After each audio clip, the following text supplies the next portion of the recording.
Pertandingan antara Arema FC dan Persebaya Surabaya pada Sabtu 1 atau 10 di Stadion Kanjuruhan, Malang, berujung ricuh.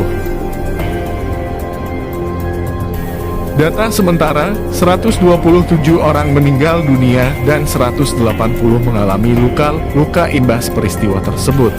Melihat Aremania turun ke lapangan, petugas keamanan langsung bertindak. Namun, situasi tetap tak bisa dikendalikan.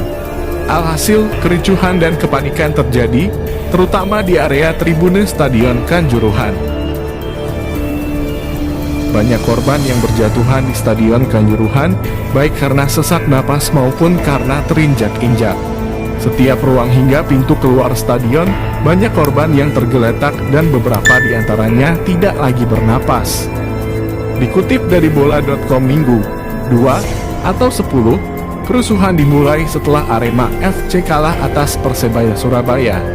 Aremania turun ke lapangan setelah tim kesayangan mereka kalah dari rival bebuyutannya. 180 orang jalani perawatan imbas kericuhan usai laga Arema FC versus Persebaya. Ketika wasit meniup peluit panjang tanda pertandingan berakhir, suasana masih tergolong kondusif. Hanya saja para pemain Persebaya Surabaya memang langsung berlari ke dalam ruang ganti sebagai langkah antisipasi terhadap sesuatu yang tidak diinginkan. Sementara itu, para pemain Arema FC berjalan ke tengah lapangan seperti yang biasa mereka lakukan.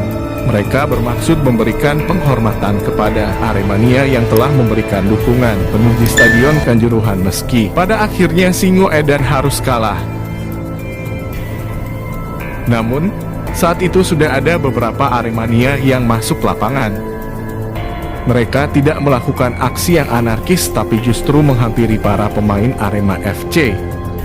Ada yang memeluk Sergio Silva, ada pula yang berbicara dengan kapten tim, Ahmad Al-Farisi. Namun, situasi kemudian mulai sulit untuk dikendalikan. Seorang Aremania masuk lapangan sambil berlari membawa bendera Persebaya Surabaya yang dicoret. Kemudian aksi itu diikuti oleh Aremania lainnya yang masuk ke dalam lapangan dan jumlahnya makin banyak.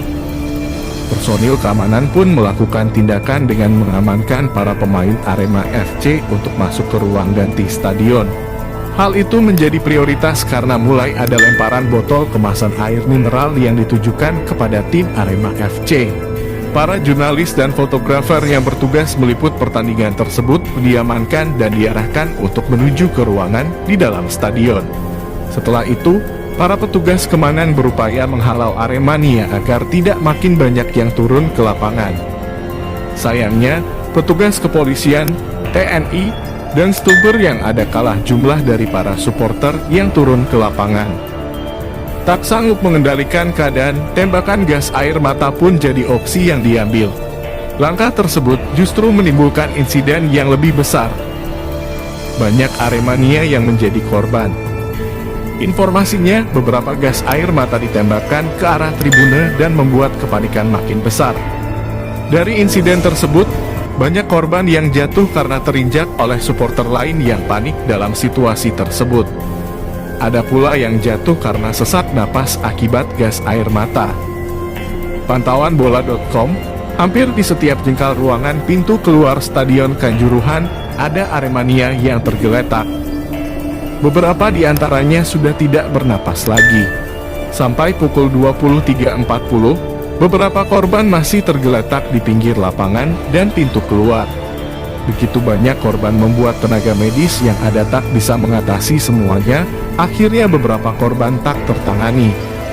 Selain itu, ada 2 mobil kepolisian yang rusak dan terbalik di area Stadion Kanjuruhan.